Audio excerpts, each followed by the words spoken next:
করে এত সুন্দর কাপটাকে কিভাবে আরো রঙিন করে তোলা যায় সেটা নিয়েই আজকের কাজ। করে সুন্দর করে একটা কালার করে ফেললাম। সিরামিক কাপের উপরে কিভাবে কালার করেছি এই নিয়ে অনেক প্রশ্ন ছিল যখন থেকে আমি আমার পেজে পোস্ট করেছি। আপনারা চাইলে আমার পেজ থেকেও ঘুরে আসতে পারেন, পেজের লিঙ্ক কিন্তু দেওয়াই আছে। তো আজকে এই সুন্দর কাপটাকে কিভাবে আমরা সিরামিক পেইন্ট দিয়ে কালার করতে পারি সেইটা নিয়েই আজকের টিউটোরিয়াল। তো চলুন শুরু করা যাক আজকের টিউটোরিয়ালটি।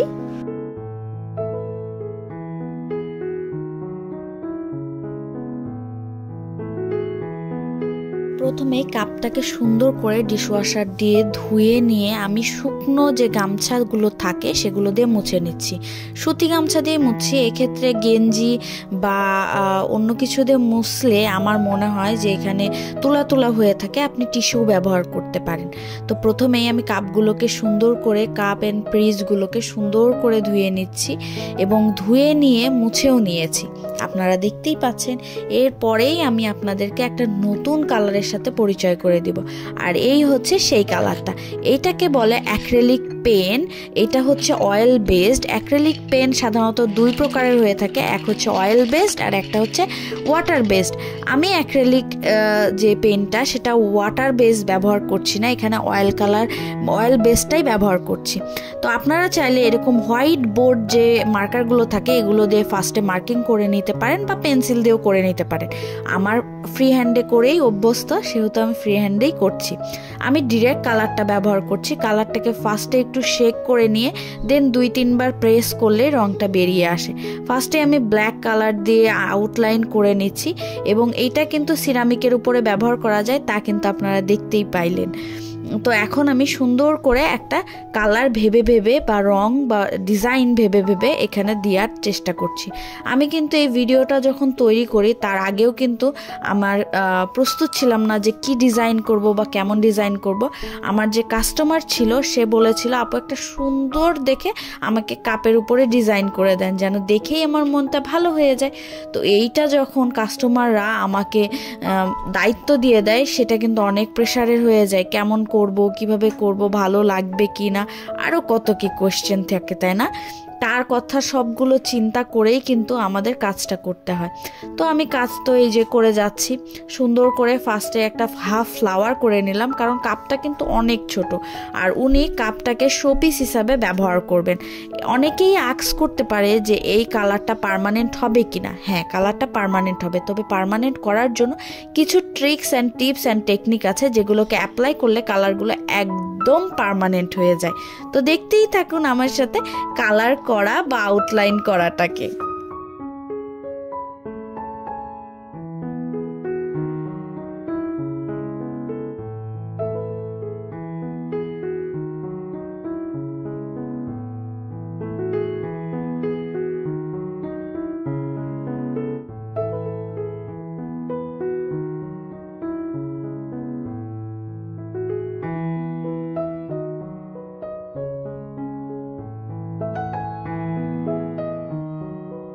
তো এখন আমি কাপে পেন্টিং মানে আউটলাইন করার পরে এখন প্রিজের উপরে করে নিচ্ছি। প্রিজ বা প্লেট যেটাই বলে থাকেন সেটার উপরেও আমি আউটলাইন করে নিচ্ছি। অনেকেই কোশ্চেন করেছে আমাকে যে আপু এটা ধুইলে উঠে যাবে কিনা।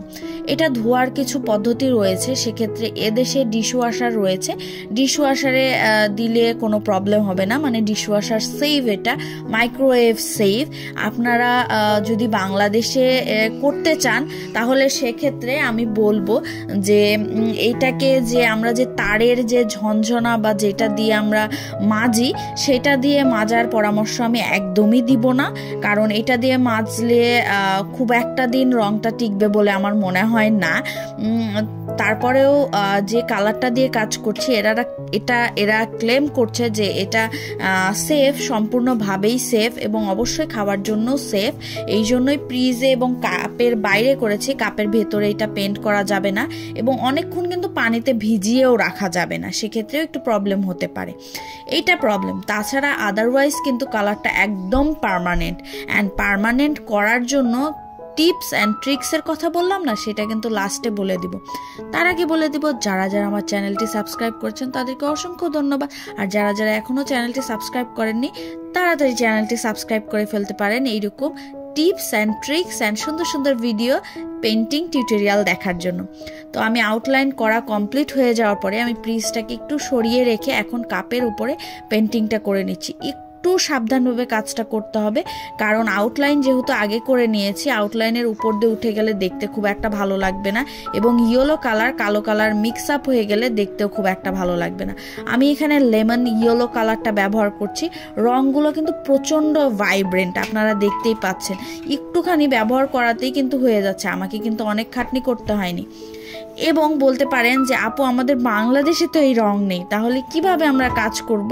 সেক্ষেত্রে যে নিউ মার্কেটে কিছু কিছু শপ রয়েছে, যেমন আমি কিছু নাম বলতে পারি, মডার্ন অ্যান্ড দেন এভিসি, এদের কাছে কিছু সিরামিক পেন্ট রয়েছে। আপনারা চাইলে এখান থেকে সিরামিক পেন্ট কিনে নিয়ে আপনারা কাজ করতে পারেন। বাট আমি বাংলাদেশে থাকার সময় অলরেডি সিরামিক পেন্টগুলো দিয়ে কাজ করেছি এবং খুবই ভালো ছিল মাশাল্লাহ। বাট এখানে আসার পরে আমার কাজটাকে আরও সহজ করে দিয়েছে এই অ্যাক্রিলিক পেনগুলো। এই অ্যাক্রিলিক অয়েল বেসড যে পেনটা সেটা কিন্তু একদম পার্মানেন্ট, আর অ্যাক্রিলিক যে পেনটা সেটা কিন্তু সেমি পার্মানেন্ট। তো আমি অ্যাক্রিলিক পেনটা কিন্তু মাঝে মধ্যে যে ক্যানভাসে রয়েছে সেগুলোতে ব্যবহার করি, বাট যখনই আমি প্লাস্টিকে, দেন গ্লাসে, দেন কাপড়ে অ্যান্ড হলো সিরামিকে ব্যবহার করি, তখন কিন্তু আমি অয়েল বেসড অ্যাক্রিলিক পেনটাকেই ব্যবহার করি এবং প্রেফারও করি।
কিন্তু চাইলে এরকম সুন্দর সুন্দর কাস্টমাইজ পেইন্টিং কাপ আপনারা কিন্তু আপনাদের প্রিয়জনকে গিফট করতে পারেন। আর সেজন্য যেতে হবে আমার পেজের লিঙ্কটা কিন্তু ডেসক্রিপশন বক্সে দেওয়াই আছে, সেখান থেকে আপনারা নক করতে পারেন।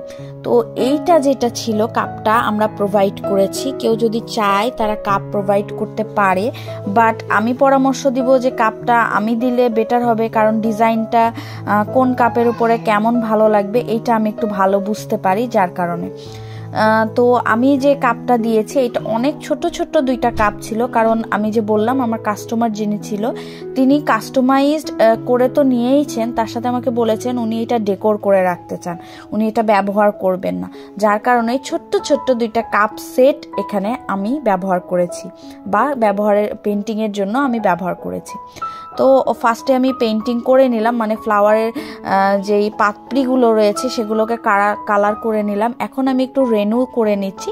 এটা খুবই সাটেলড একটা কাজ করব, মানে খুবই ইজি, যে কখনো আঁকতেও পারে না সেও আঁকতে পারবে, এরকমই আমি ডিজাইন করেছি। আমি কিন্তু যারা আমার ইউটিউবে ভিডিও দেখে টিউটোরিয়াল, তারা কিন্তু জানে যে আমি খুব কিন্তু কঠিন যে পেন্টিং সেগুলো কিন্তু দেই না। তার কারণ হচ্ছে আস্তে আস্তে সহজ থেকে কঠিনে যাওয়া যায়, বাট কঠিন দেখলে মানুষ মনে করে ও অনেক কঠিন, আমি মনে হয় পারবো না। তো আমি এই ধারণাটা রাখতে চাই না, আমি চাই সহজ দেখে দেখে আস্তে আস্তে কঠিনের দিকে কিন্তু যাওয়াই যায়। তো আমি রেনুগুলো দিয়ে নিলাম। এখন আমি এই পিসটাতেও দিয়ে নিব। পিসটাতে দেওয়ার পরে আমি মাঝে যে ফুলের যে মাঝখানে সেখানকারও কাজ করে নিব।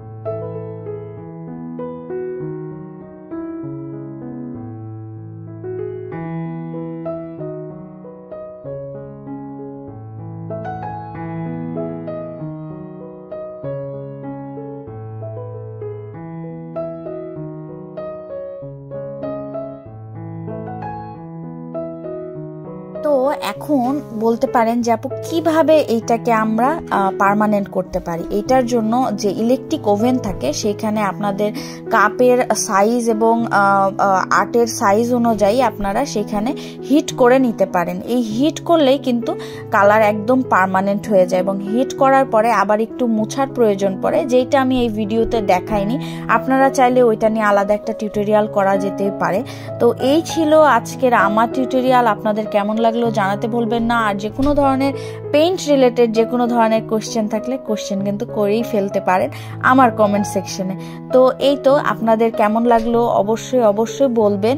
অ্যান্ড কেউ যদি অর্ডার করতে চান তাহলে অবশ্যই পেজে নক করতে পারেন। আর এখন আমি একটু হাইলাইট অ্যাড করব, সিলভার কালার দিয়ে আমি এখানে একটু হাইলাইট অ্যাড করে নিব পেটেলসগুলোতে, অ্যান্ড একটু যে রেনুর মাঝখানে রয়েছে সেই জায়গাতে আপনারা দেখতেই পাবেন।